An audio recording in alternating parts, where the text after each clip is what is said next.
and 1 and 2 and 2 and 1 and... Oh, shucks, I can't dance.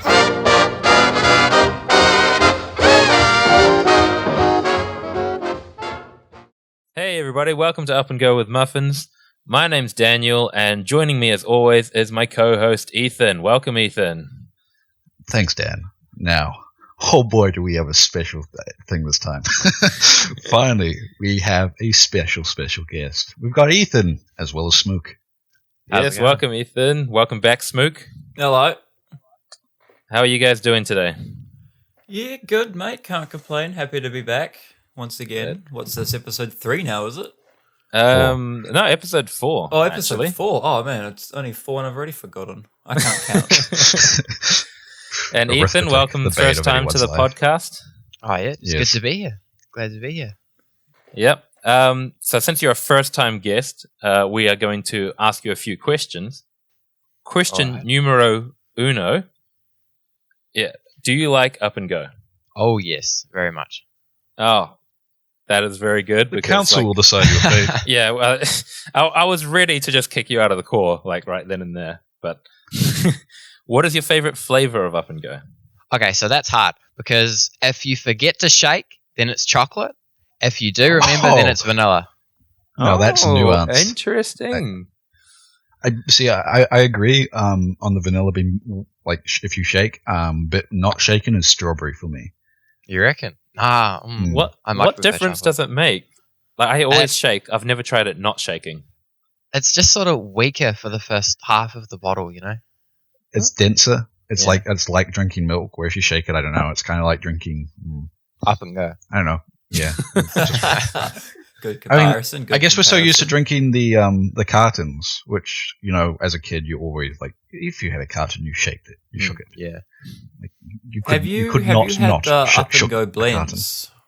Ethan, oh yes, I've had the peach and oatmeal one. I think it was. Or I'm sorry, the what one? Right, wait, peach and oatmeal. It was. I'm trying to remember. It was a long time ago. It was when it first came out. I got it. I don't believe there is a peach and oatmeal. It was really funky. It was very interesting. I'm trying to remember. Peach and oatmeal sounds kind of nice though.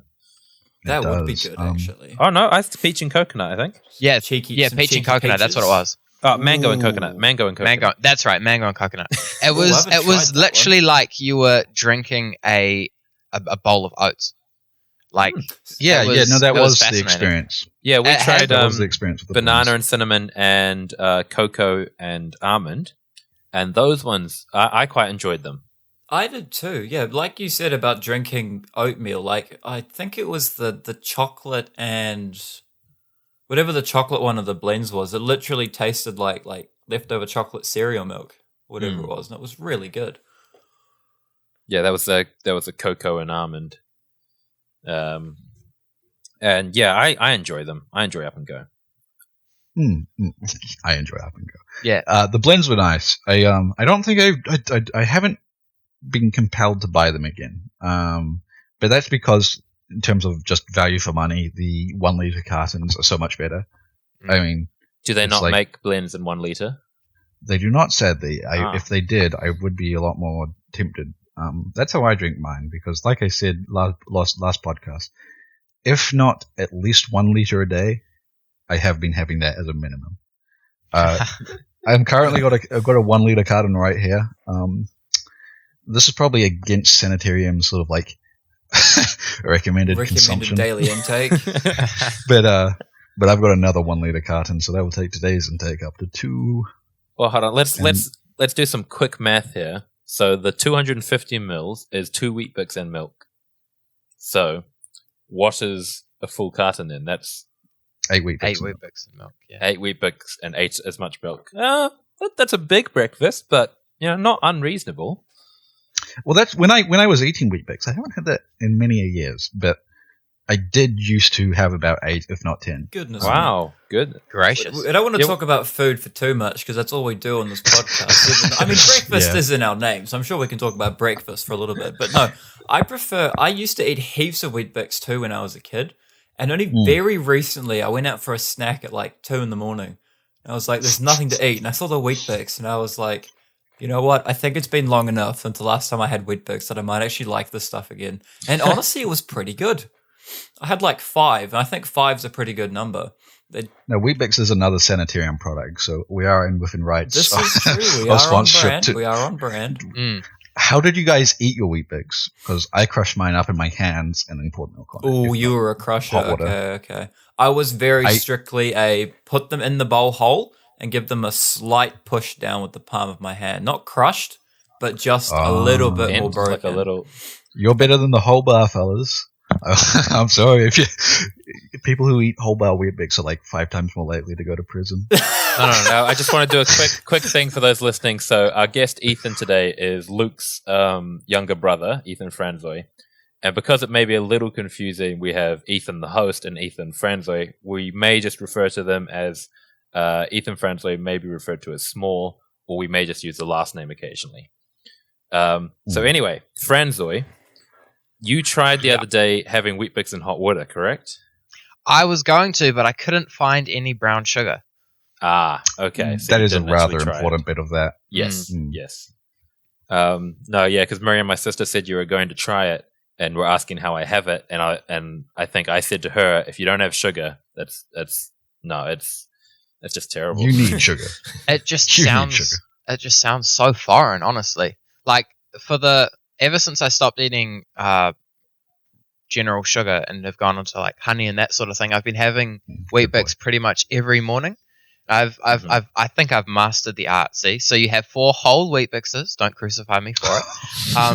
And you pour maybe a little bit of milk over the tops just to slightly soften them, and then you pour the rest in through the sides so that the top is still crunchy, but the bottom is soggy enough so you get that mixed texture when you take a bite. And since it's not broken, you get roughly 2 mouthfuls per Weet-Bix. That's a big mouthful. So are you putting honey on your Weet-Bix? Yes. Oh, I used to do that. Interesting. It's really good. Like, especially like runny honey, obviously. Liquid honey or liquid honey. Okay. We don't have. We have honey, some. Our friends have a beehive, and they gave us a big jar of it right on time. So can I ask a Weet-Bix question? You sanitarium can. Yes. I hate that. I hate that so much. Yeah, I'm not much of a Weet-Bix isn't my forte, but I only recently just found out myself that people actually do put hot water in. As a foodie myself, wouldn't hot milk be a better choice? Hot milk's just weird. No, but in theory, yes. Water, but the idea behind the hot water, in theory, hot milk would be good. But the reason you did hot water did not come because people necessarily enjoyed having hot water on their Weet-Bix, but rather that's what they had to put on their Weet-Bix. This is true, but I'm thinking now from there's milk in the fridge. Why don't I just that's make like hot it's like asking instead of using hot water? I guess, but does hot milk melt things, or like even milk? It does, obviously the Weet-Bix does absorb the milk, but like it doesn't absorb it as much as it would absorb water, right? Or no? Yeah. I don't think so. I mean, it's a liquid. I'm not actually sure of the absorbent properties of Weet-Bix, I'll be honest with you. I'd have to do some research. Yeah. Anyway, food is not... Sorry, no, what were you going to say? Sorry, just going to say as well on Weet-Bix still. Do you put butter on them as well? Or have I do when I put hot water on them, yes. Okay, yes. I never did that. So that was never...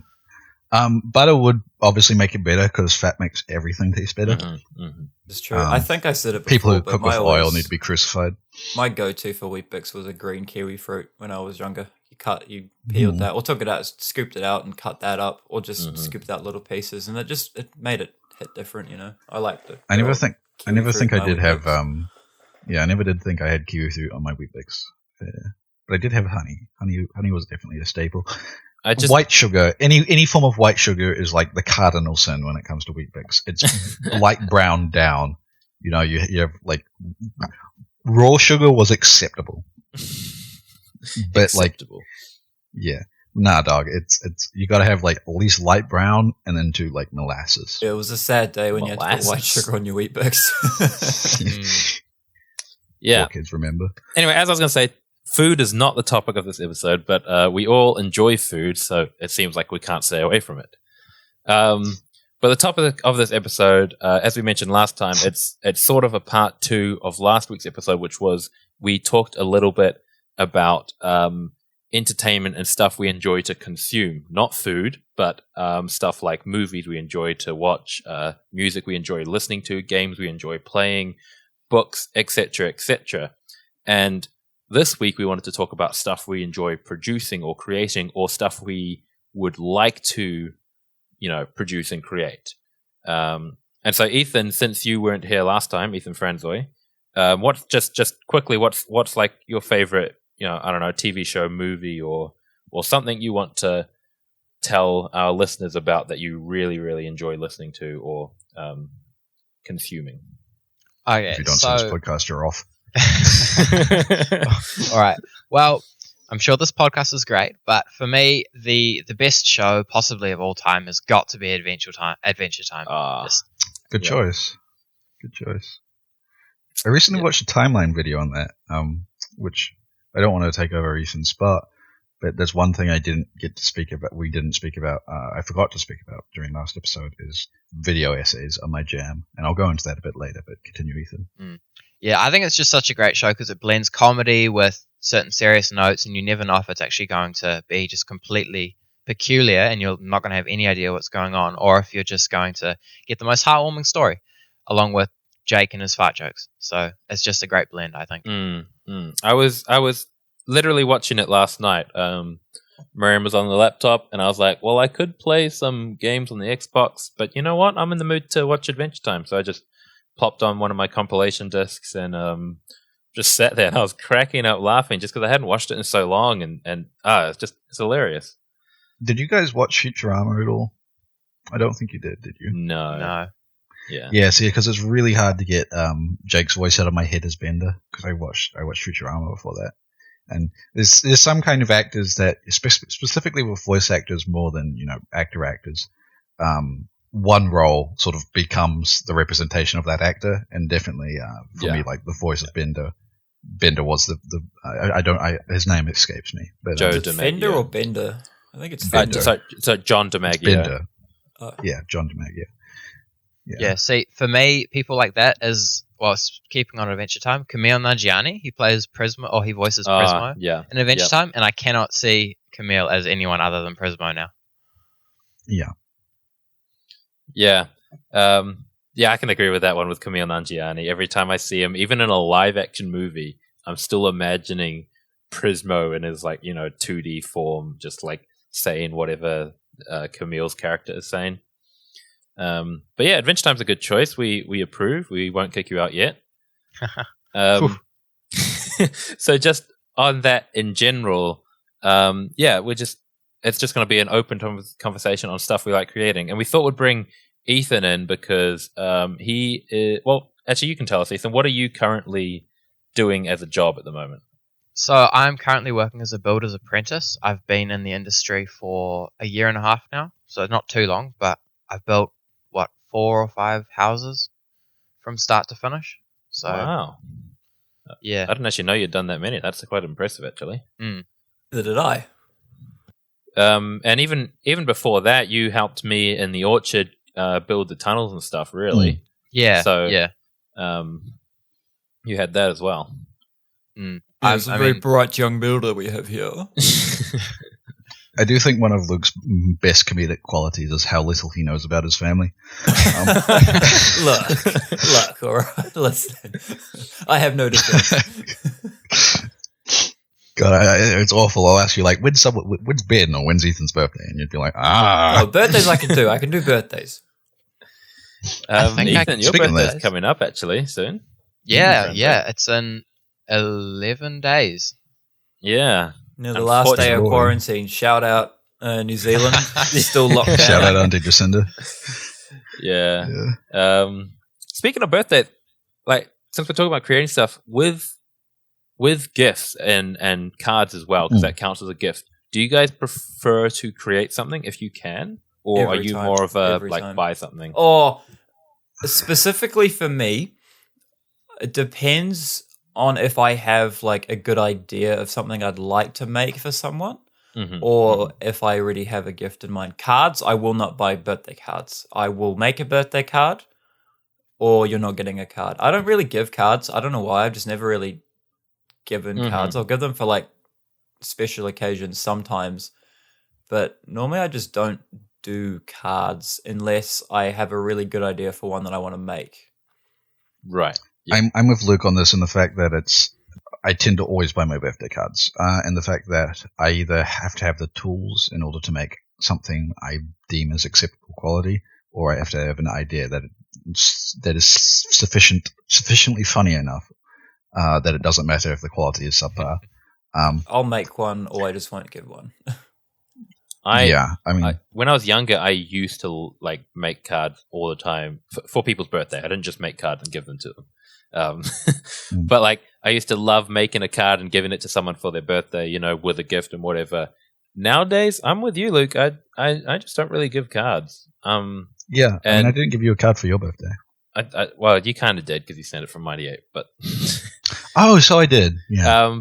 But yeah, if I am going to give a card, I will probably make that card. I pretty much never buy a card. And same with you, Luke. It's when I have like a good idea, I'm like, oh, this will make a great card, like a funny card or a very touching card or something. Then I'll make it and give it. Otherwise, I'm just, I don't know. I'll sometimes include a note or something, or I'll write on the packaging itself. But initially, I think initially it started off as me just being lazy, and I was like, oh, I can't be bothered writing a card, and I felt bad for like a year or two of everyone's birthdays. But I think people just figured out that Luke just doesn't make cards, and they were like, oh, sweet as, and I was like, cool, this is me now. It's one of those industries that I kind of think somehow managed to exist simply on the fact of people being like conditioned into that. It's just the thing. That's the thing you do. The right thing to do, the social norm, if you will. The construct was built for us, and we all followed it.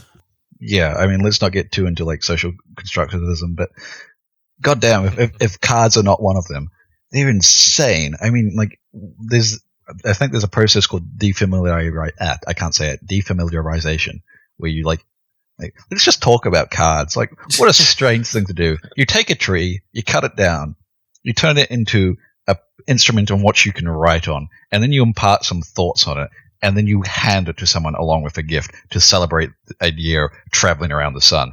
That's a whack. Too woke, and that's why I don't do it. I don't know. I like it. Like, I'm personally generally against, like, I find it weird, right, when someone has a birthday and someone makes a big long post, like a very touchy, emotional post on Facebook on their page. That's awful. Is that something I'll do that, but I'll message the person, right? And I'll send it to them privately. I'm like, man, I really appreciate, the friendship we have, et cetera, et cetera, et cetera. And I send it to them privately. I don't like, it's for me to say to them, not for me to show off to public broadcast. Yeah. And I'm sure most people, when they do that, that's not why they're doing it. But yeah, I know what you mean. But yeah, that's just almost what it feels like. I'm a little more cynical with that. I really do think there's like a, especially with social media, there is like a sort of, there's brownie points like, oh, look at how close me and this individual are. It's definitely like a status thing. I think if not consciously, I do think it's done intentionally, at least. Mm-hmm. Mm-hmm. I think along the line of what you said too, with the whole card construct being a social norm now.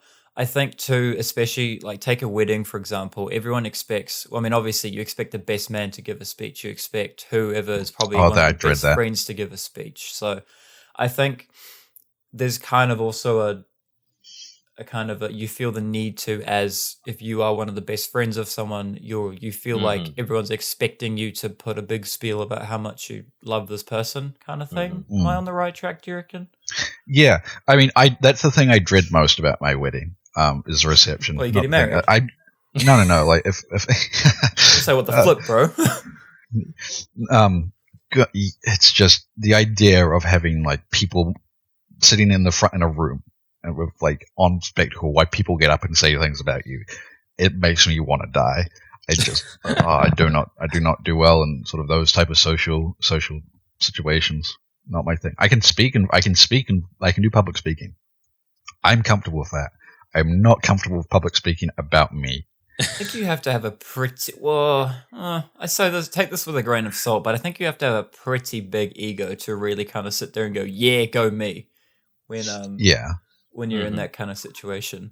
I mean, bold of you to assume the world doesn't revolve around me, but Yeah, I think I'm less cynical with the best man speech. I do honestly think it's like of a good place in terms of like, wow, we're just good friends, and I'm glad to be here celebrating something with you. But to me, that's just like the dread that fills my body when I just think of like people observing a speech. I think I just can't do that. I think they need to be quick and heartfelt. Like if someone wants to stand up there for 10 minutes saying how much they love their best friend or whatever, that's cool. But I mean, I really think everyone is on. bored of it by the first 2 minutes. So if they can keep it down, it's good. And I think you'll often like speeches like that. You'll have a lot of in jokes inside them, and it's like that's more something that I'd want to. I don't drink. I don't drink alcohol, but the example that comes to my head is it's something I'd want to like chat about them with a beer afterwards, right? You know, like if you're wedding, Ethan, if I want to tell a bunch of stories, like hey, remember this? It's what I want to do. Me and you just sitting down somewhere, or like me, you and the boys laugh. Yeah, exactly. Please not in front of everyone at the wedding. Terribly. Yeah, exactly. I don't understand that exactly, but yeah. Have you guys been to many weddings? Because one of our friends just got married, and so I guess we can talk about the creative aspect of that when it comes to. I'm not sure if you guys made any gifts for them. I didn't make anything. I was going to send something to them, but then Mighty Ape shut down because of the virus. So, Whoops. Yeah, no, that's rough. Whoops. But yeah, no, it is really interesting about the fact that we're kind of getting to that age. I mean, Small's birthday is coming up, and that makes him 18. Yeah. Yeah, so we're getting to the age where our friends are starting to get married. Technically, I've only been to one wedding this year. Really? This year. This year. Yeah. No. Even in general, though, I don't go to a lot of weddings. I've been to one wedding this year, and it's just, I don't know, I think it's weird. It's a weird feeling to think of a friend getting married. Yeah, it's just, it's weird. It's just strange. Anyway, back to the initial topic of the episode, talking about, I think we wrote it as stuff we like to create, our creative process and all that kind of stuff. So we'll start with you, Ethan, as a builder. You don't do architecture, do you? So there's not real. So it's you're building a project that someone else has quote unquote created, but you're the one actually seeing it through to completion.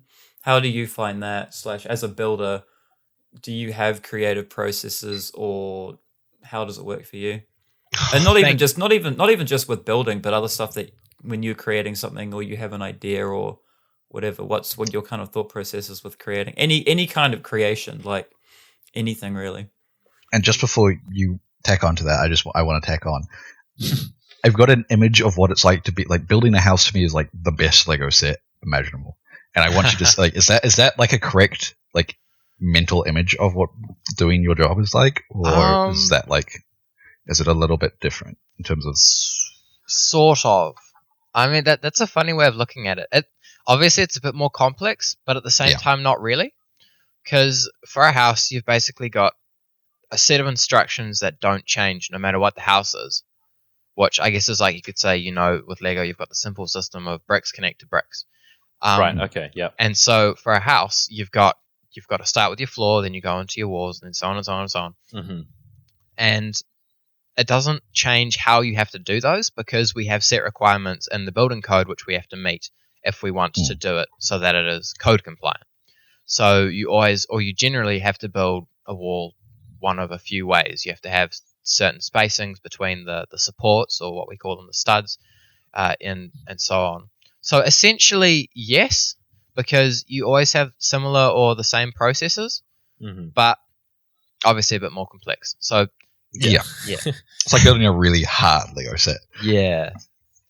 So I'm just touching on Luke's one, what he asked, like, do you wish you had a bit more creative process, or do you already have a lot in what you do? Okay, so the main thing that you have to be able to do as a builder is to problem solve. So what you touched on about not being an architect and not creating things, thank goodness we're not architects, because architects can either be our best friend or our worst enemies. Because if an architect doesn't know how a builder has to do what he's asking them to do, he can make it impossible for us to accomplish what he's saying. Right. Yeah. So he could say, put a skylight in a stairway that's going up 3 stories directly. And it's like, how the heck do you want us to put a skylight there? Like, you have to support it in such a way and so on that it's near impossible. Mhm. Well, it's Right. not near impossible, but it's just a pain in our rear, basically. Do you know many civil engineers, Small? No, although everyone I seem to contact who's going to university seems to be an engineer of some sort. Yeah, well, they have the exact same relationship with architects, so it's a very common thing. Yeah. Architects. Talking about the whole Lego aspect of houses, I was in construction for about 4 months last year, just to do something to pass some time while I was living in Auckland. And I remember I was working on this massive house. The thing was like the inside of the house was 1,000 square meters, and the veranda was like another 700 or something. It was a ginormous house, or mansion actually. But I remember I only saw the actual plan for the house a good couple weeks after I started. I was just doing jobs and stuff, and kind of just doing what I was told, going, I don't really see how this is all coming together. But then I went in my boss's office, and he showed me the 3D plan of the house, and I was just like, oh, okay. So in a way, it was kind of like going and looking at the instruction booklet and going, oh, I see how this is all coming, like skipping a few pages ahead and going, oh, right. I see what all this little bits and pieces is for now. So that was like, oh, okay. So there is, I think, yeah, in a way, there is actually a decent correlation to a Lego set, just a lot more complicated, like you said. Did you guys ever or have you ever recently designed like your like kind of dream house? And I don't mean like because I'll talk about my experience. Especially when I was a kid, and I haven't done it in a long time, but I used to just keep like redesigning my dream house, but I knew it was pretty unrealistic, right? When I was doing it, like I had a underground trapdoor system, and I had like a swimming pool in the house and all that sort of stuff, and I used to love just like drawing up these kind of blueprints in a way, or more just a floor plan actually of what I wanted my house to be, and I used to love doing that. I think anyone who's watched Extreme Home Makeover had some kind of trapdoor system in between their rooms, or hidden closets, or all that kind of stuff. That show was sick, though. I loved that show. Move the bus! Franzoi, I think you have watched this guy, but have the rest of you heard of Colin Firth? The name doesn't ring a bell, but I'm terrible with names. Am I wrong, Ethan, or have you seen him before, Franzoi? I might have, but I don't recognize the name. Oh, okay. Remind me what he does. He just creates things. He's I could have his name wrong myself, but he creates things. He created. Is he the actor? No. Is there an actor called Colin Firth? Because in which case I have my name he's the guy in Kingsman. That's why it rings a bell to me. Oh, yeah. Okay, I've probably got the wrong name then. I can't think of him. He makes stuff like he made Wolverine claws, like ones that shoot out of the mechanism. He made magnetic boots. He made like a I have seen. Is he the YouTuber? He's a YouTuber, yeah, and he makes. Was he the one who was known for the Wolverine claws? Yes, he was in. Okay, I know of him. I do know of him. I remember he was in YouTube Rewind and stuff. Yeah, for a while yes, ago. he was in YouTube Rewind with his Wolverine claws. Colin Furze, sorry, so it's F-U-R-Z-E. Okay, Colin I do Furze. know who you're talking about. I know who you mean. Anyway, he makes really cool stuff, and he has this cool underground bunker. Oh yes, him. designed. I'm aware. I'm aware of the hover bike he made. Yes. And he made a hover bike. Didn't he make something like it was a go-kart with a jet engine strapped to the back of it? Most probably. Yeah, that's epic. Sounds about right. Have you guys seen his underground bunker? I have not. I might have seen him working in it, but like I didn't. A lot of his videos are actually filmed. Like his magnetic shoes were in the underground bunker. His he made wrist-mounted rocket launchers, and stuff like that. Anyway, that like this kind of a coffee. Yeah, that underground bunker is cool, and I always wanted something like that when I was a kid. Well, I think something that I first learnt, or one of the coolest things that I first learnt when I was just getting started in the industry, is my tutor told me if you know how to read a plan, then you can do anything or you can build anything. And he said, yeah, we're teaching you to build this really simple house so that you can understand the basics of it. But if you can read the instructions here, then you can build a skyscraper. It will take you a lot longer, but you have the skills there to accomplish anything. So I think that's really cool because it's teaching you that anything is achievable. You just need to basically have all the pieces together and then do it in such a way that it meets the compliance. And if you have enough money, then you basically can get anything done. I think that contrasts very well with learning an instrument or music in general. Like a piano. When you're learning to read music, you don't start with like a symphony. You start with "Ode to Joy" or something really simple, right? So you can figure out get a mental connection between what sound. Of course, you might be able to look at that note and go, "Oh yes, of course, C, E, D, yada yada yada." But it's getting that sort of connection between your motor connection. It's the same with guitar as well. You don't learn something like "Ode to Joy," but like you don't straight away go into a fancy finger picking guitar solo or something. You start with the basics. You start with the basic chords. You start with basic finger exercises, and you do that, and you build your way up to being able to, play the start of Roundabout by Yes. That's the only thing I can still play, Dad. It's the only thing I can still play. Can you still do that, Franzoi? I can do the harmonics and everything until it gets to the actual iconic part. I never bothered to actually memorize the walk up or walk down or whatever it is. Yeah. I actually genuinely love that song, by the way. But it's a good track. Yeah. It's a banger. Because I just realized, Luke, I remembered you used to enjoy making like dubstep on GarageBand and stuff. Am I thinking of you, or am I thinking of someone else? I used to play a bit on GarageBand. I'll talk more on that later because I've got Sorry, how did you say that? Did you say GarageBand? Are you an American? GarageBand. Wait, you've got me all hot and bothered now. I've got a question for everyone that everyone can answer on the topic of creating stuff. If you could be known for the creation of a product or a particular thing or some kind of thing that you made that got famous, got popular, whatever the word adjective to describe said product, what would you like to be known for? I'll talk me first. One thing, I'd really like to be known for a fashion line. I'd love to design a line of clothes or something like that and sell not necessarily merch because I've got no social standing. But I'd love to design some kind of clothing line or have my flair on a designer line or something like that. I think that'd be really cool. No, I think something I'd love to do. That's something I've never been interested in creating clothing, but that's purely because I really don't care that much about clothing. As in gotcha. When I get up in the morning, I slap a pair of pants on, I slap a shirt on, I don't care. But I do think I can appreciate cool clothing lines and stuff, I can look at it and I go, hey, that's pretty cool. Have more spending money as I'm getting older. I'm getting more into buying designer clothes and clothes that are more built to last and putting a bit more, not saying it's bad that you don't, but I've been putting more thought into what goes with what and stuff like that. And fashion's kind of fun. It's a crazy world. I don't really watch a lot of fashion stuff. I've seen a few catwalks and fashion shows and that kind of stuff. And I'm just flip.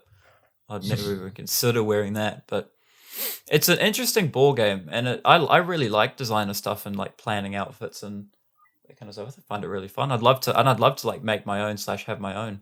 I think that'd be dope. Fashion is interesting for sure. For me, I think when it comes to buying clothes, there's definitely a limit to the piece I will spend. Because I feel for example, if you're buying a t-shirt, once you go over $200, what are you paying for? There's only so much quality you get. Then at that point, it's branding, and it's like buying a Rolls Royce or a Rolex. It's social status. Yeah. There are certain things suits is something I think justify a very high price, as long as dresses. I think people look at a dress and recently. Sorry, I know some recently and that's how much it was, $200. Right, yeah. For a full suit, and I quite like it though. Yeah. I mean, dressing, yeah. you were saying? Yeah, well, I mean, suits and stuff. I mean, I know people who wear up to $5,000 suits because business ridiculous. But that also at that point is pretty much a status thing too.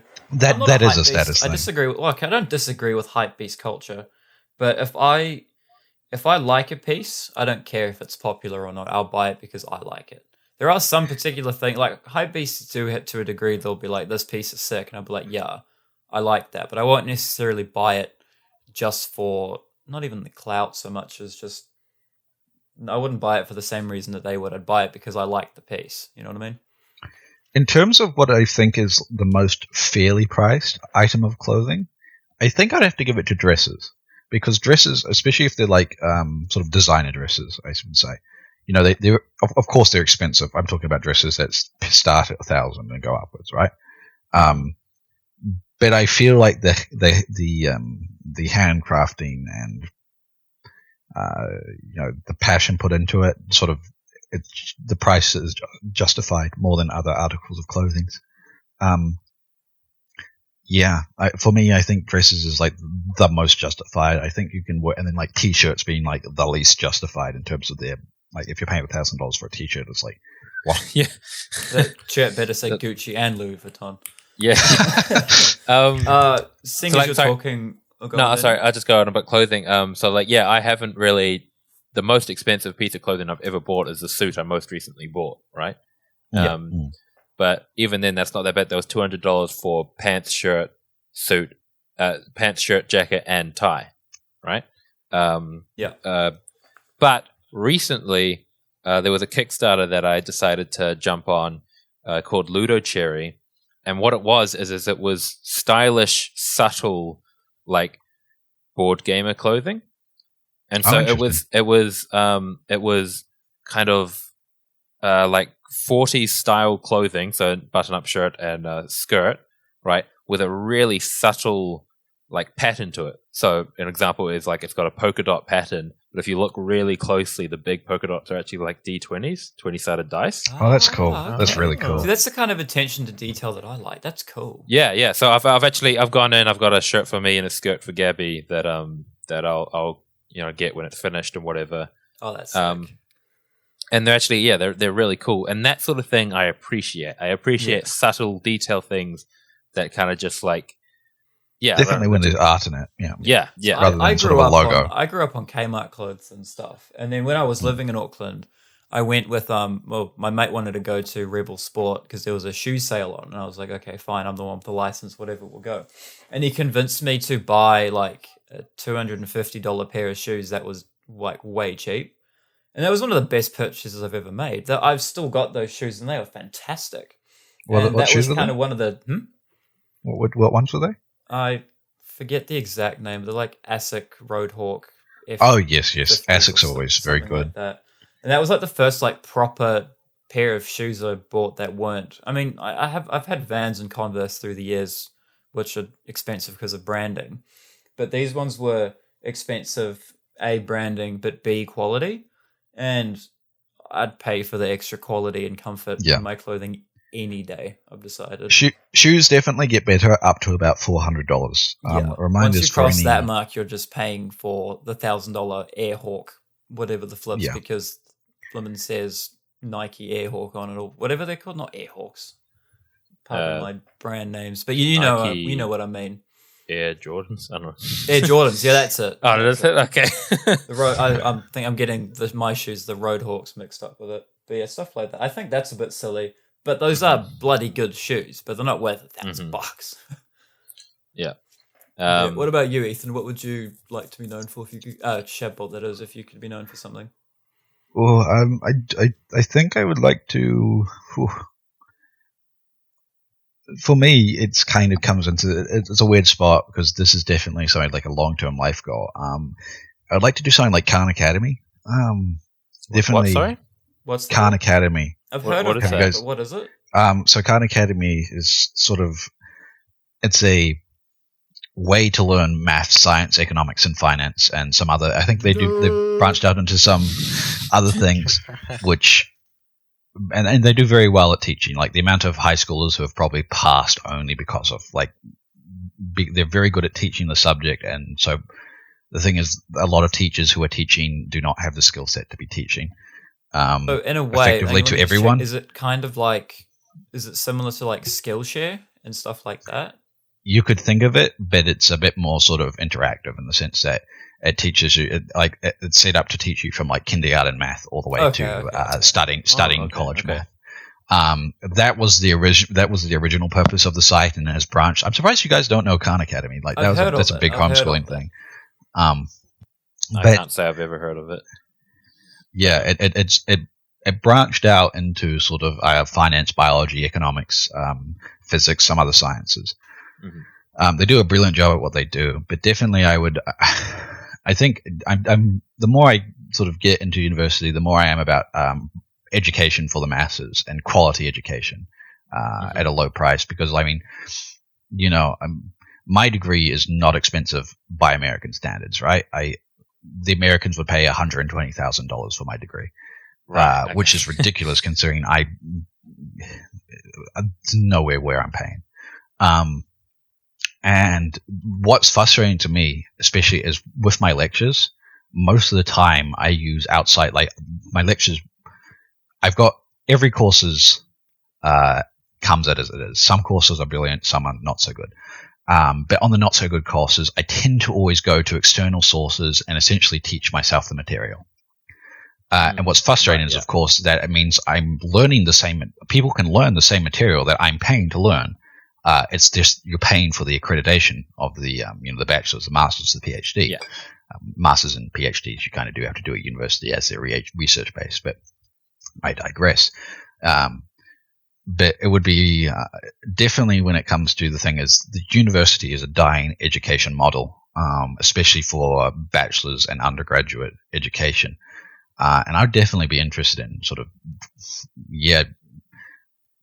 being able to assist and help people, like wherever they are, whatever their social status, in terms of, giving them an option to study and learn what they most want to in life.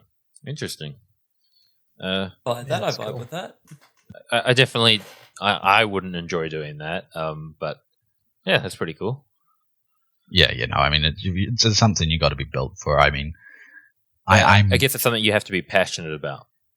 Yeah. I mean, that's the thing. I mean, it does one of the things that like is personally a great tragedy. Like knowing how many like great engineers, how many scientists, biologists, statisticians, mathematicians, even artists, as dare I give the credit to the arts where it's true, do sort of been lost to these sort of these kids in poverty in China and Africa who just don't have that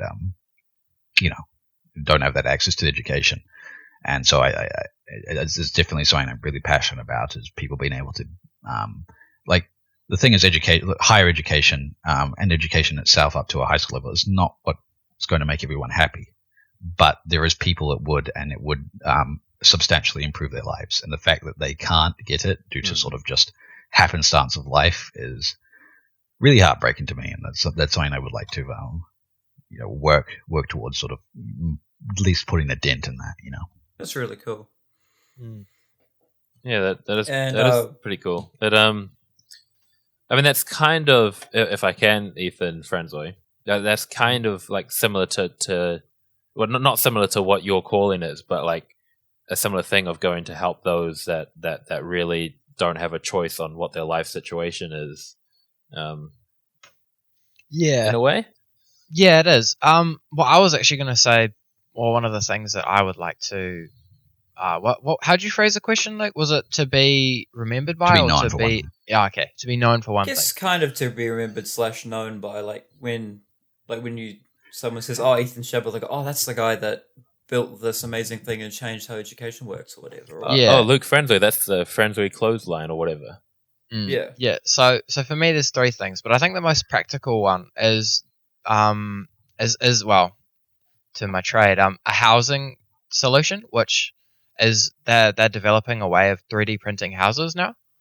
That's really cool. Yeah, and so how it works is it's basically a massive group housing scheme where you have a huge plot of land. you have this huge machine which is on these stilts, and you have these basically this rail that goes along, and it'll just basically build with this really funny product. Like a giant 3D printer. Yeah, it's basically a giant 3D printer that goes along just popping up the houses in a day, each one. And So cool. that could be really cool because it's affordable housing. Obviously, it would be far cheaper than labor, because if you can get this machine there, then you prepare it, and then it can do, 20, 30, 40 houses in a week. So that would be really cool to be remembered for. Obviously, I don't really have the ability to actually go for that. But the other two at the moment don't have the ability to go for it now. Yeah. That's the thing. I mean, the other two things would be like maybe a car or a suit brand as well. But Ooh. yeah, did you say soup or suit? Suit. I'm not that into suit either. Or a breakfast cereal. I'd love to be remembered for my breakfast cereal. Introducing the new Up and Go soup. In corn flavour. Yuck. Sorry, sanitary. Oh, dude. If you think about it, though, just if I may, a bowl of Weet-Bix is kind of like a thick soup, right? Anyway, no food. Back to you, Ian. I think that's cool. I think that I think you had mentioned to me at some point about the kind of 3D printing houses. I didn't really understand how it worked or anything, but it does seem like a cool. It is. It's a really cool thing that you can not ineffective. What's the word? Efficient. You can efficiently and cost effectively, build a bunch of houses. Yeah, I think it's great because obviously cheap housing is a really, really big crisis in a lot of places. Like that's why we have so many homeless people all over the world and so on. And it's just a way that you could majorly reduce the cost of it as well. So yeah, it's definitely it's going to be a big part of housing in the future, especially when you're talking about low income households and sort of just people who have gone through a rough patch, maybe need to get get on their feet. But yeah, it's cool. You mentioned cars, and now that is actually, I'll just were you done on your 3D printing housing thing? Yeah. Yeah, because I'll just go on to that. Because cars would be like the other thing I would be interested in doing, specifically electric cars. Because a big thing for me is that, man, electric cars do just not look good. Specifically, Elon's latest one that he announced, or no, like most electric, sort of like expensive electric cars look good. But I'm talking like consumer cars, like stuff around the 30,000 US mark. They just don't make a lot of sense. The cheaper ones do. Like when you say like cheaper consumer, you're talking like the Nissan Leaf, the yes, that's what I'm talking about. The BMW i3, I think it is. Yes, that's an i3. Those sort of ones like that. I mainly say because like some of the upper class ones, like BMW's dropping it's the i something, I forget what it's called. It's the i8. Yeah, there's the i8. That one has the biggest looking grille on it, which is just pointless. Like it's not even an active grill, obviously, but I'm just like, why? Like BMW is known for its kidney stone grills, but I'm just like, why? Why? Yeah. But no, I would like to take I'm not sure if it's possible engineering in terms of engineering, but at least as a concept, I think it would be interesting. Is like you would essentially build the frame of the car, and then you would build multiple facades to go on top of it, so that you could have cars from you could get some designers in, and so you could do some design. You could have like two facades from that reek of 70s, two facades that are really 80s, two facades that are really 90s, and you could style these cars so that you can drive something. And because there'll be facades that you kind of just drop over the frame and weld to it, you could have the car that you like the look of without sacrificing on safety standards and performances. And like you'd have like different performance models. And because I don't want to drive a Leaf, but hell, if they brought out something that looked like a Mustang and it was electric, I'd buy that in a heartbeat. Yeah. Yeah, I think I've said before already that I'm not a massive car person. Other than vintage looking cars. So if one of you started up a car brand where you make vintage-looking cars, I'm interested. Yeah, well, I mean, that would definitely be part of it. By vintage, I take you mean 50s because... kind of like, like the old... what's that type? The Ford Mustang? That was 60s, 70s. Yeah, okay, around there then. Okay. Yeah, that's... if you say vintage to car people, they immediately think 20s, 30s. So, okay, like, well, that's what you. That's not my kind of. That's vintage, just the reference. But yeah, I mean, the there are some good-looking cars in that. Sorry, the type of stuff you see at the what they call the Waihee Beach thing, the beach hop or whatever. Oh, beach hop. Yeah, you're talking those 70s, type of 80s. Cars. Yeah. 60s, 70s, 80s. There is some earlier stuff like from 40s and 50s, but those are the hot rods, and they are far in. What's that? What's the expression? They're in between. Far and few between. That's it. But yeah, no, beach hop's fun. I haven't been in a while. Did they cancel this year? Probably. Because it's Easter. Yeah, it happens over Easter. Yeah, damn. Yeah. Most likely be cancelled, Joe. Anyway, what about you, Daniel? What would you like to be known for? There are a few things, to be honest. I'd actually love to. I would love to do like audio work, like be a voice actor for cartoons, shows, and stuff. Cool. I especially for ones of like characters that already exist. So one of my dream roles would be almost any Batman villain, right, in an animated series. I wouldn't want to do it in a movie or anything, but to voice act pretty much any Batman villain at all. That would be pretty fun. That'd be pretty cool. Cool. Okay, maybe not any Batman villain at all, like not a small guy. Calendar Man. Yeah, Calendar Man or Mothman. Condiment Man. Moth Boy. I think Condiment Man's got to be the worst. Bat Condiment. Oh, Condiment Man. Is that actually a thing? That's the thing, yeah.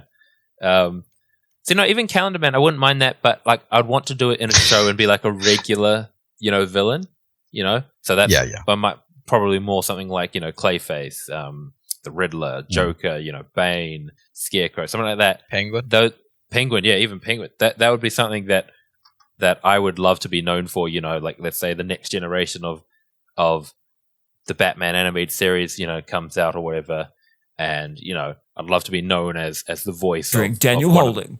Yes, just as one of the voices of the main villains in it. That'd be cool. But sorry, were you going to say something, Franzoi? Yeah, I was going to say I imagine there'd be nothing cooler than this kid coming up to you and saying, oh, "Are you the Joker from Batman?" or something. That would just be so like, yeah, oh, exactly. Well, yes, I am. Like going into a convention. Like I love it when you go to a convention. And like you see people line up for like animated voice people, and they're always doing the voices while they're signing. I'm like, that's so cool. I'd love to do that, And just like you see, I got the Tintin guys. I met the Tintin. They got Thompson and Thompson. Really? That's so cool. Yeah, I've got a signed postcard from them. That is really pretty nice. Cool. Yeah, I really like the touch they put. They were at Armageddon. Oh, actually, wow. Armageddon. Wow. I really like the touch of detail they put on. Like especially in video games and stuff, where the voice actors look like the characters that they're voicing in the game. Yeah, like I forget his name off the top of my head, but the guy who voices Trevor from Grand Theft Auto 5 looks pretty identical, well, pretty damn close to his to Trevor in the game, and it's crazy watching like him at conventions and stuff doing impressions and acting like his character. It's just like, oh, this guy's real. I think that's really cool when they do stuff like that as well. I don't know whether GTA kind of kicked it off, but like kind of from that point onwards, that's unless they're playing a character that already exists, right? You're not going to get like if you get a scrawny white guy doing the voice for Bane, right? They're not going to make Bane look like the guy that's doing scrawny white guy. But especially in games, kind of from that point onwards, you find that happens more and more. Like you'll find the voice. So I've been playing through Star Wars Fallen Order. Cal Kestis, his character looks exactly like his voice actor. I've lost the name of him now, but he plays Jerome in Gotham. Oh, really? Huh. Yeah. Anyway, he looks like him. You can tell it's him. I think it is more of a video game thing, but I just think it's a super cool touch. It is cool. I've always liked that. Yeah. Speaking of Trevor, I have a funny story of something that happened when we were coming back from your house, actually, Daniel. So me, Ben, my brother, my little brother, who's Joel, and his friend Dylan were all driving back from Daniel's house after something, and it was dark. It was around 9 o'clock at night, and we pulled off onto the main road, and we were turning right, and I look out the left-hand window, and I see this guy who is the spitting image of Trevor, just walking. He even had the walk right. He was in these pants, a white singlet. He had suspenders on over him. His hair was frazzled. He was half bald. It was crazy. And he's just like swag walking along. And I was in a hilarious mood. So I just sort of start yelling and screaming, "Yo, it's Trevor!" out the thing. And Joel whips around and he's looking, "Oh, it's Trevor!" And we're all just going nuts in the car because this guy what was he doing on the main road, walking in the middle of nowhere, and these ridiculous. Wait, he was on the main road. Well, he was crossing over on the main road. He was like in the middle of the main road crossing over for apparently no reason whatsoever. It was just the strangest thing to see. Oh, man. Freak. Oh, wind up the windows, please. Yeah. Yeah. So voice acting would be one of them for me in the ways of creating things. Another one, probably the big one, would be a board game. I'd love to have my name on the box of a board game. Because, you guys all know that I love board games, and I don't think I listen to a lot of board game podcasts, and they talk about they think like some people say they're just kind of they're born to be board game designers or whatever. Right. It's a funny honestly calling, but okay. Yeah. No, I mean like as in they say that when they started playing games, they instantly were like, I see, I could change this, they just instantly start seeing game design. Unfortunately, I honestly don't think that's me. Pop out the womb with a bag of dye in your hand. Oh, I probably did anyway. Pop out and roll a 6 and your mum's like, "What the?" Roll for birth. Doctor's doing stat checks as he's pulling you out. Yeah. It's like, oh, that's another name of strength. But I'd love to design a board game, and I always have ideas in my head, but they don't really get past the idea. I have this one idea still in my head. I'm just not sure how to move it on past the idea stage. Have you actually? You did design a game or something, didn't you? I'm sure you did. Or a card game or something, didn't you? That was me. Oh, no, it was you. Yeah, it was you. It wasn't Daniel. See, I've always been good with mechanics, not so much as themes. Where I think Dan is the other way. He's better than me when it comes to sort of themes, right? In terms of getting the math and everything, but the gritty bits working to make a game feel good. That's the balance. The balancing is sort of my skill because I love optimization problems, which is what games design is really, in a sense. If I could create a game, what I'd actually want to create is I've got a game called Onitama and a few other games like not Super Fight. I can't think of the name of it now, but I've got this other Street Fighter card game. I'd want to create a game that's actually super simple, but there's so much depth and strategy in it. So Onitama, have you played Onitama Shadbolt? I have not. Have you played it, Luke? An amazing game. Luke, have you played Onitama? Don't think so. Okay. It has a free app, but anyway, it's a really simple, almost chess style game. And it's so simple, but it has to play. You could teach anyone to play it. Marshall can play it, right? I can teach Marshall, my 8-year-old nephew, to play it. But it's got depth to it that each time you play, you're kind of thinking of new stuff, and that's the type of game I'd love to create. Something simple, but something that you can keep playing it and kind of figuring out new things. Yeah. That there's mastery to. You can master the game. That's the type of game I want to create. I definitely agree with that. Especially I don't know if it's a common sort of problem with board games, but at least when we play, I definitely feel like after 1 or 2 plays, you find the most effective tactic, and that's your game plan every game after, and there's very little deviation you have to do. That's something that games are getting better at. So you've got Catan as an example, right? There is one strategy in Catan, right? Yeah. Pretty much, there's one strategy, and you win doing that. There isn't really another strategy. As games progress, there they're getting better at there not being one overruling, way to win. Monopoly is probably Monopoly literally only has one way to win. Yeah, Monopoly is like the cardinal sin of having like a best strategy. Yeah. Some games obviously have better strategies, and then like there's like ones that like are kind of on par, but no, like Monopoly different. Like if you play one way, and then if both people are playing one way, it then is only determined by dice rolls. Like that. Yeah. That's the thing. I think that's why I love Teamfight Tactics so much, is because there's so many different ways you can choose to play. Some being better than others, but then I still like the luck element involved. That you actually roll the right things or not. But the fact that you can choose to like synergize so many different things, and then it boils down to, and then you kind of eventually, the meta changes obviously on a video game rather than a board game. But I do love that aspect of you play a lot, you kind of figure out what's okay, what's less okay, what works in particular situations, what other people are doing as well, and kind of I really like that kind of aspect of there's not just one way to play the game. Personally, I dislike when random elements are used to artificially introduce it. Like that, because chess. Then it makes the playing, like say someone who's really good, it means that say Daniel who's played a game hundreds of times and me who's played, I could get a lucky roll, Yeah, but that's what I don't like. Like if I'm playing chess against a grandmaster, I lose. And that's how it should be. Like chess would be infinitely more frustrating if there was like, I don't know, some kind of like thing sliding around the board that would randomly kill one of your pieces, right? I mean, that would be fun to play, like maybe like casually.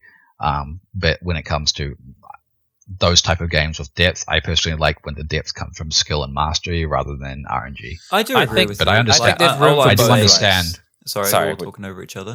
I agree in that aspect of, I think, that would be annoying. But I like the fact that there are games that are like that, and there are games as well that have random. Oh, there's a market for everything, and I'm not saying. Yeah, that's what I like both. It's not wrong. Like chess definitely shouldn't have random aspects. That game is built for strategy, and you should always lose to Grandmaster. I agree with that. However, I am glad as well there are more random. Only time is a game. I'm bad at it, but if I was really good at it, it'd be a game that the first 3 games, like let's say I teach you, Luke. The first 3 games we play, I'd probably beat you, right? That this is just pretend I'm good at it. I'm bad at it, but Dad's getting good at it because he gets good at those type of games, right? And I think there's a market for games like that. There's a market for maybe you and someone else. You learn that game and you play it over and over and you get good at it, and then but there is also a market for games. Like I've got a game recently called Wingspan.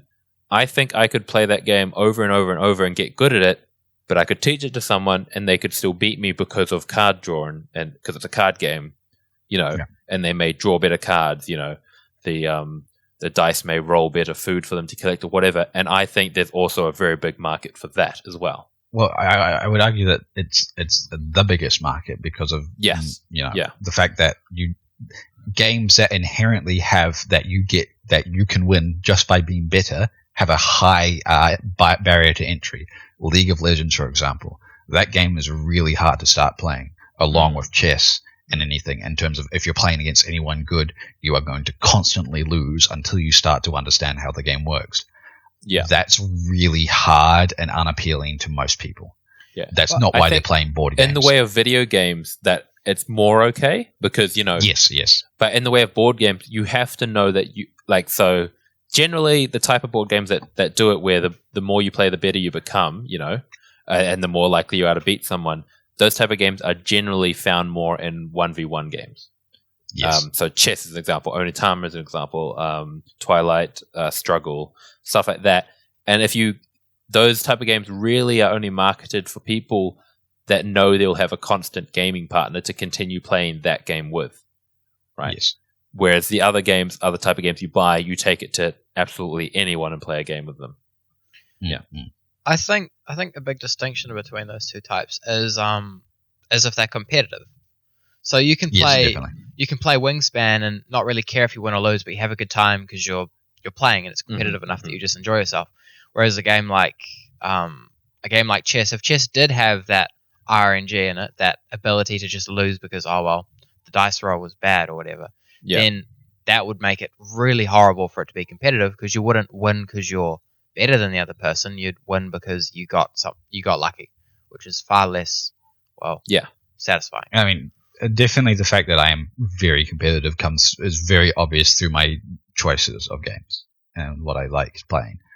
I mean, if I'm having a game that I obviously can lose and do lose due to RNG, it depends on my mood. Like, if I know that going into the game, then I tend to be fine about it. If I find it out during the game that it's all RNG, then, well, not all RNG, but there's a huge part to it which can devastate me, then I'm going to be unhappy most of the time.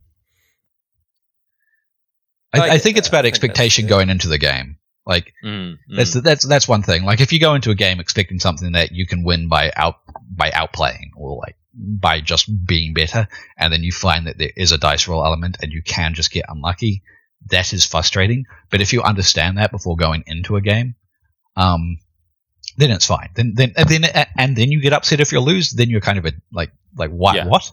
Yeah. Like. So to me, it would be analogous to coming home expecting something in the fridge and someone having eaten it.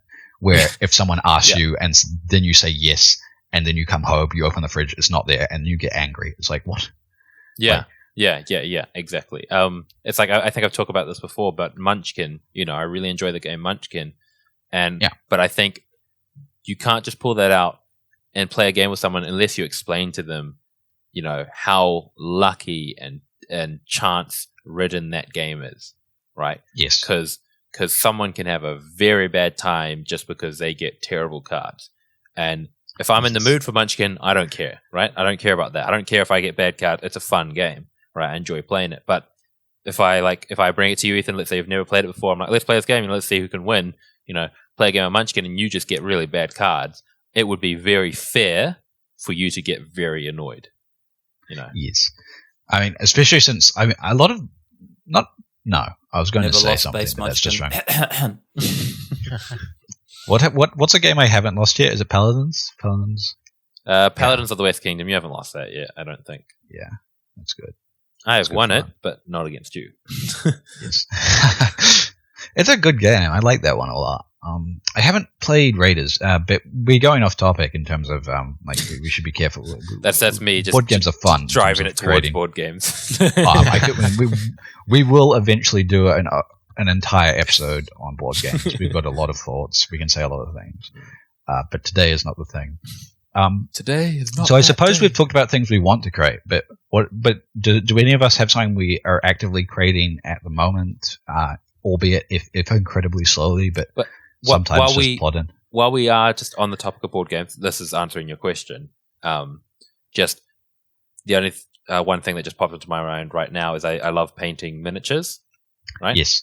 I really love painting miniatures. I'm at a standstill at the moment because all my brushes are too frayed to use, and I can't go to the store, obviously, to buy new ones.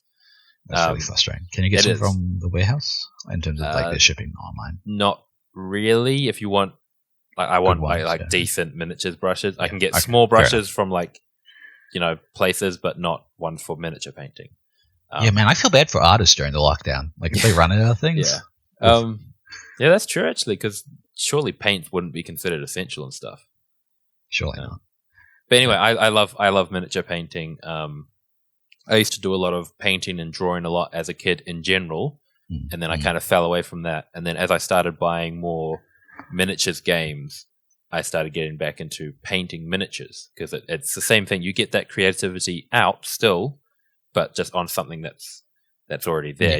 It's a little bit more systematic. It's almost like a what's the word? An experienced coloring in page. Yeah. Oh yeah, I never thought about it that way. Yeah, a 3D coloring in page. Yeah, that's a good point. Yeah, Small. What about you? Well, currently, actually, right before quarantine started, me and my boss went to Mitre 10 and he bought a sheet of ply, a level, a bunch of all these other things just so that I'd have projects to do while under quarantine. Oh, cool. So currently I've got a whole bunch of timber in our garage that I'm going to use to turn into to make a couple toolboxes, which I can chuck in the boot of my car. Neat. So it's just a bit an easier way of transporting things and carrying things around. So I've got those to do currently. Are you working on anything, Shadbolt? Ever so slowly. I suppose I do a fair bit of creative writing. I enjoy that. It's not. I also, one of the things I probably, going back to last episode and content we consume, I am a sucker for video essays. I love video essays so much. My favorite YouTube channel, Joseph Anderson, who does like long-winded reviews, just released. He had not have released a critique or analysis video in 9 months, and then the other day before I went to bed, I saw he had uploaded a video. It was the first part of a 3-video series on the Witcher games and books, and the first part is 4 hours. And I tell you, that's like Christmas. Like, it's long and it's going to be good, and I'm looking forward to sitting down and watching that. But in the same vein, I like sort of writing. I like creative writing, and I also like the review of creative things and critiquing them. I enjoy. I find it's not in a negative way, but there's a lot of joy in sort of like analyzing things and finding out how they tick, especially creative ones. I'll just jump in there on that. I'm not much of a reader, right? I listen to audiobooks, but I don't read. I'm not much of a writer either, but recently, like the last week, I've actually started writing a short story.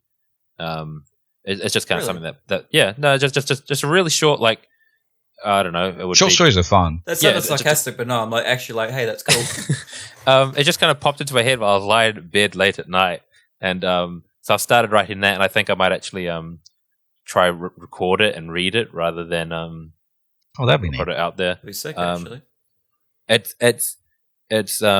It's heavily inspired by kind of H.P. Lovecraft style stuff.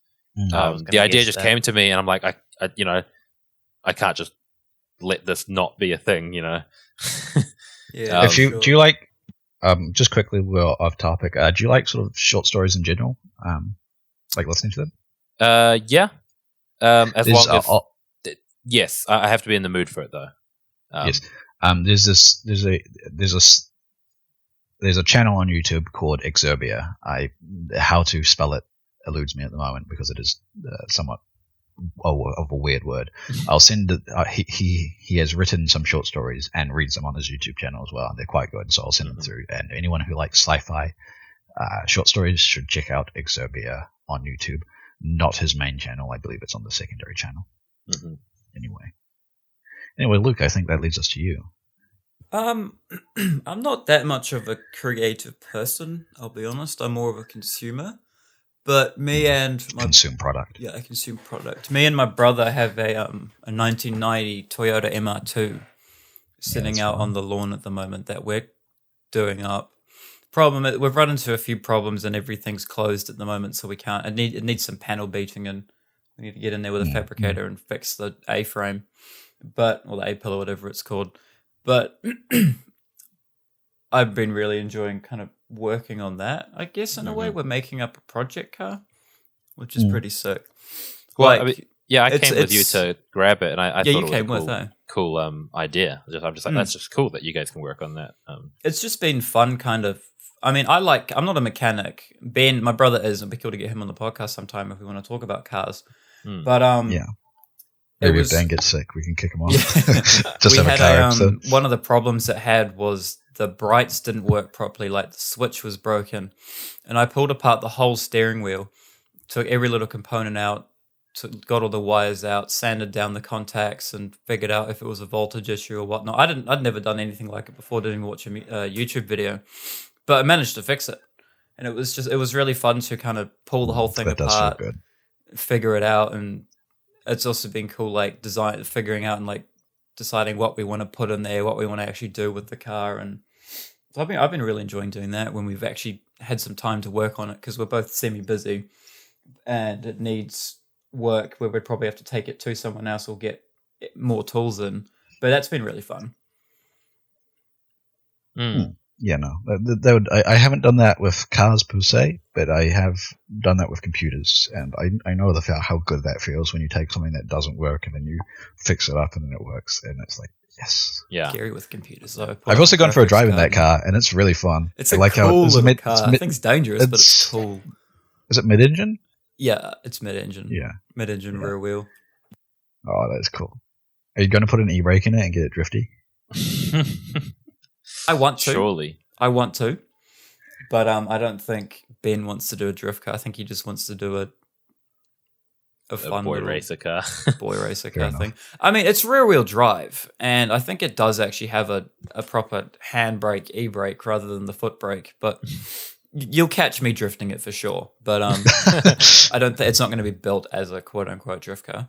I mean, you have to put a roll cage in it, but... Yeah, regardless of whether you build it that way, Luke's like, I will drift it. Absolutely. Yeah, good. That'd be neat. Yeah. So like, we talked about stuff we'd like to be known for, but like, what would be something that would be like your like ultimate creation, like something that you would love to actually be able to create? My one's one and the same still. My ultimate creation. Yeah. So, like I said, I want to be known for a board game, and I want to design like a simple yet deep board game. But I'd love to be known for like actually like a big, heavy strategic Euro game, like something something big and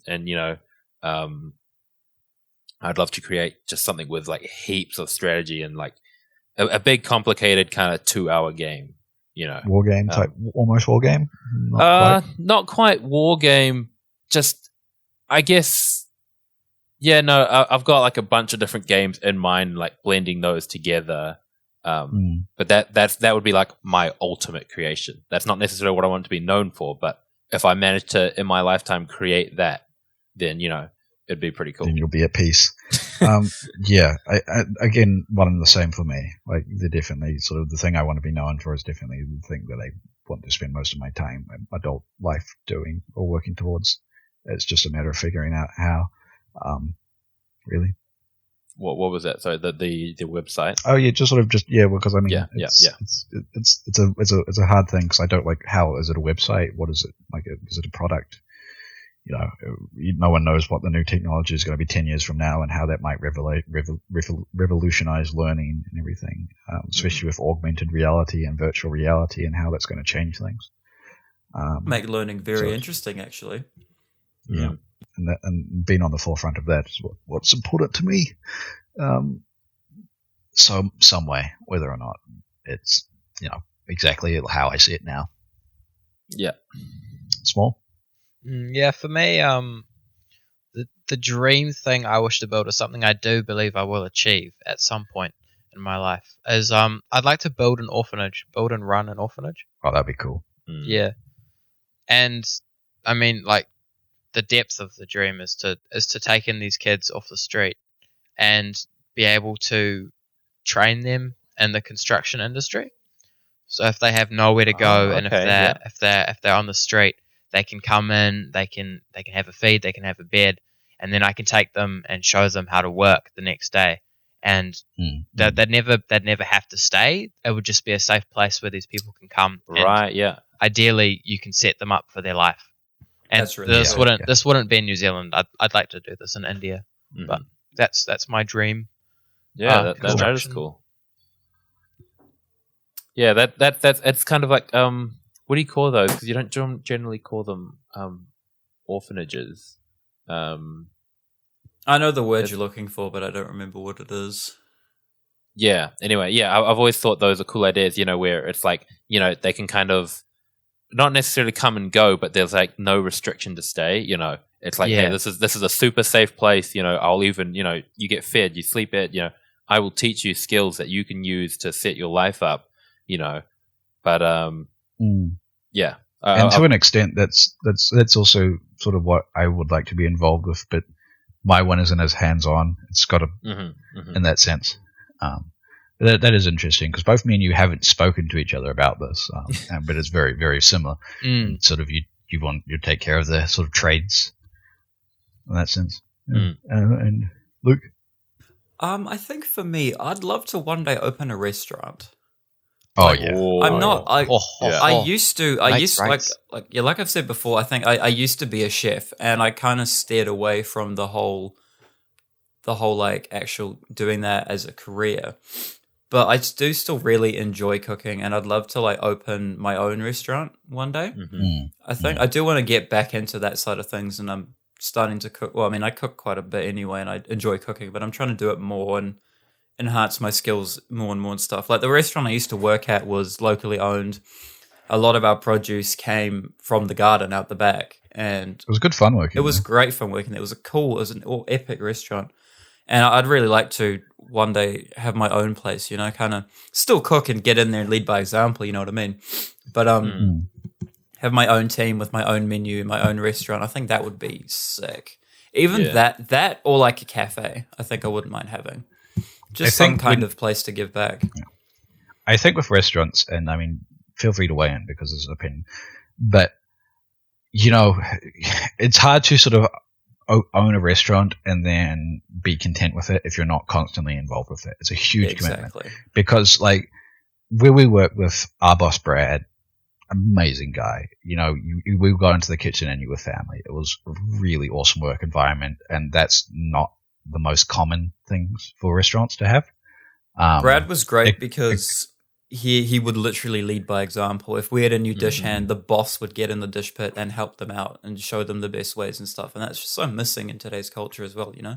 He was also the head chef for people context. He wasn't the owner. He wasn't just the owner of the restaurant. Well, his official title would be the executive chef, because we did have the head chef. But yeah, just really quickly. I'll jump in. So my nephew Dylan has started working with his dad. Well, not at the moment because lockdown, but he's working with his dad at the what replaced the rustic pumpkin? What's it called? The Orchard. Table, I think it's called now. No, it's called the Orchard now. Oh, Long Table was after the rustic pumpkin. Cafe. Orchard Cafe. Anyway, he works there in the dish pit, I believe. Anyway, most recently, so his dad Jeremy streaming, and he uploaded a thing, and it was like I play Apex Legends with my son and boss. it was Jeremy, Dylan, and their boss playing Apex together. Anyway, sorry, you reminded me of that. No, but I mean, it is good to have that culture, especially in your workplace. I mean, I think that's what's missing from a lot of workplaces is that sort of, you know, is that very personal and team environment. It's really important. And I've worked in quite a few different spots. And I mean, the Falls is probably definitely the best place in terms of work environment I've had. I do miss this place dearly. It's going to always have a space in my heart. But my point being that, restaurants are such a, there's part of me that wants to do a restaurant as well. I've spoken to you about this at length, Luke. But also it's just knowing that once you do that, that's your time gone. If you, you have to be there pretty much 24/7.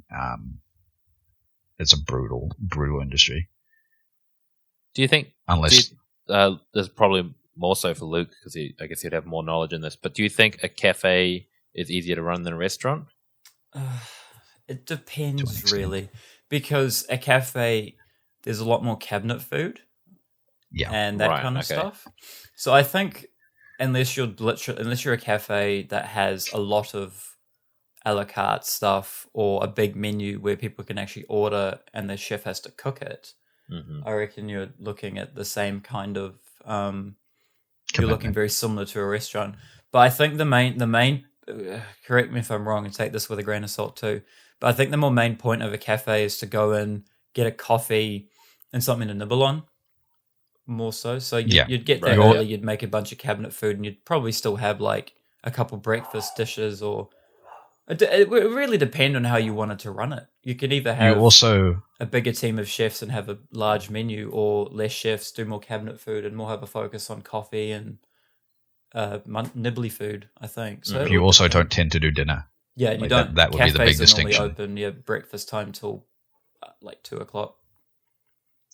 5.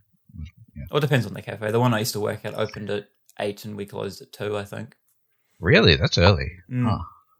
I suppose I'm used to kind of like chain cafes, though, like the Coffee Club and that kind of stuff, which, you know, they've got a business plan. You open a franchise, you run it. You've got a thing on how you run it. Like, that's just what happens. That's the thing too. Yeah, franchise versus like cell phone sort of thing. Mm-hmm.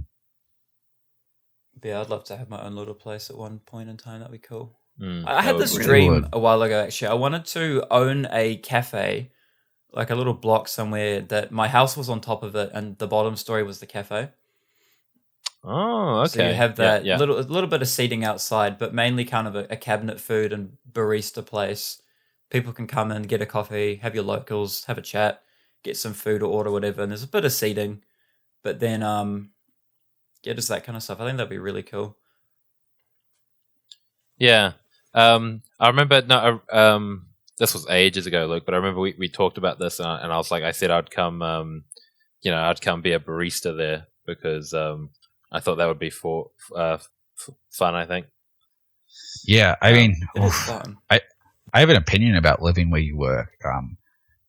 I'm not. I suppose if you love what you do, it's like all right. But one of the things that when you're sort of being taught how to actually study effectively is you do not you need to set places, like physical locations for different tasks. Because your brain gets associated with, and so if you study with where you normally relax, you're not going to be good at studying there because your brain's trying to relax because it's being conditioned to do that. Mm-hmm. And so you should have a place where you study and a place where you sleep and yada yada yada. That I agree with. I think living at your work would be bad for the mental. Yeah. Unless you, of course, there's exceptions to everything. If you are so in love with what you do and you are doing that 24/7 is what makes you happy, then I think it could be really good for you. But yeah, I do think work-life separate. I'm big on work-life balanced separation almost, as well as the harmonizing the two. Mm-hmm. Yeah. Yeah, I don't know what I was going to say. Yeah, so do we have anything else to talk about in the side of the creation? I mean, I suppose we could talk about some of the, just quickly, what creation, what other thing, I guess it would kind of be like going into last week, but specifically in terms of what specific content inspired us to create what we want to create. For me, because I like the video essays and I want to do that, like specifically Joseph Anderson and his channel, like that content, that inspired me. Yeah, well, for board games, it's board games that inspire me to want to make board games. But I already mentioned, with the short story that just came into my mind, inspired by H.P. Lovecraft stuff. Getting back into painting miniatures was actually because I started listening to Sporadically Bored, and they would do a live stream where it was just one of the hosts from the podcast and a good friend of his. Literally they'd paint miniatures and chat to people and chat to each other, while live streaming. And it was good fun to watch, and it made me go, actually, I really want to get back into painting miniatures.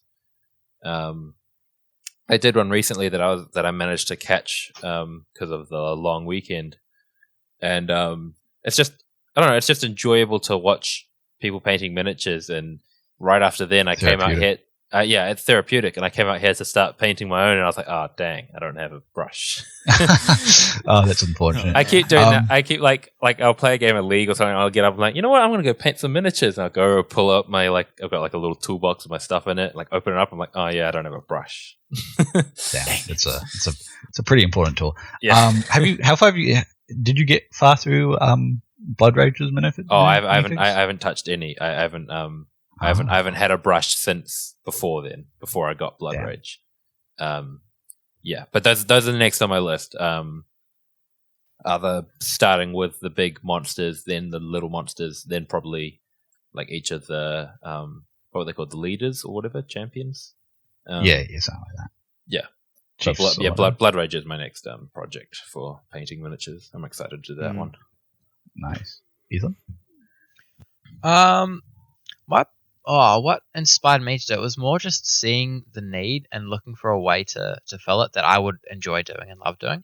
His biblical look-alike. He was like, Jesus was a carpenter. I've got to follow that calling. No, it was like I knew that I wanted to to help people overseas, or to help people that were born less fortunately than we were, and I guess is how I would describe it. Very noble. And the way that I thought I could love and I could enjoy doing that was working with my hands, because well, I go crazy if I'm not actually accomplishing something or doing something physical. Can confirm during this quarantine, yes. and I well, when I started my pre-trade, Mum was just like, "Oh, what do you want to do building, or do you want to do carpentry?" is what she said. And I was like, "Oh yeah, I like woodworking. I enjoy the artistic side of doing carvings and things, because that was more what I was doing at that time." And then I went to apply for the course. I said, "You know what? Let's do it." And then I started doing it, and from that I loved it. And from there I just sort of knew, this is what I want to do, and I'm going to take this and do what I can to help people. And that's sort of where my dream came from. Yeah. You finished your course, that you finished that last year? Or was it early this year? Yes, I finished it in November. Yeah, last late year, last I year. think. Yeah. Yeah, and you best of the course, weren't you? What was it called? Top of the class? Top student, yeah. Top student, that's it. Yeah. And highest attendance. Highest attendance. Yeah, and that's what I just speaking for myself, I find when you're doing something, the more passionate you actually are about it, and the more you want to do it, I guess the harder you try, and the more you actually strive to achieve your best. Oh, and, I mean, and then it's almost a continual cycle, right? You kind of, if you're more passionate about it, you strive for a better result, get a better result. You kind of, you get more pumped for it, and like when I'm painting miniatures, right? If I've got a miniature I really want to paint, I paint it, it looks great, and I'm like, oh, I'm gonna want to paint another one now. If it ends up, if I'm not, I've got a couple of miniatures I've painted where I'm like, when I was doing it, I wasn't really that, in the mood for it, really. In the mood for it, yeah. I wasn't in the mindset for it, and they ended up being pretty average miniatures, and, I didn't want to keep painting that day, I finished that miniature and that was it. But when you're in the mindset, when you're passionate about it, it's almost like a, self-propulsing engine or whatever. Yeah, definitely. I mean, that's really evident in sort of anyone at university knows that, like, how true that is in terms of, like, you get bad courses and they are so unbelievably painful to get grades for, because, like, you just do not want to do any of the work for it.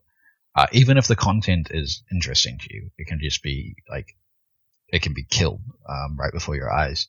And then you might find something that you wouldn't originally think was interesting, and then you just fall in love with it, and then you find it so easy to do the work, and because of that, the grades come. And just to prove what you're saying, Dan, in school, I don't think I passed a single test that I took in any subject. Like, not at all. I had to retake all of them, all my maths tests, all my final exams for each year of maths. I failed. Maybe like year 4 and 5 or something I passed, because I know how to add. But but like all of my other ones, like long division and pretty much everything, I failed the tests, not because I didn't know how to do it, but just because I had absolutely no interest in it. Yeah. Like science, oh my goodness, I did so poorly. I think I got like 52% on my science tests, or average around there, because of just absolutely no desire to, really some people just do not care, and the thing is, you cannot force people to care about what they don't. And it's a fool's journey to do. And what is important is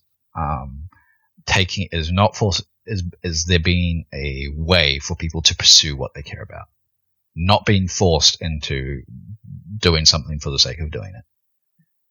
Yeah, because once I got into something I love doing, like Dan said, I got top student. I had the highest attendance, and I really just worked for it and did well. Yeah, I just realized, Luke, I don't think we ever touched on something you might be creating at the moment. Is there anything you are? No, we did. I talked about the MR2. Oh, you did. That's right. Yeah. Sorry. Yeah, I forgot that. That's where that conversation started from. Yeah. Yeah. Is there anything in that like? Is there anything that inspired you to want to start working on a project car? I like cars. I've always, I mean, it's funny really because when I was a kid,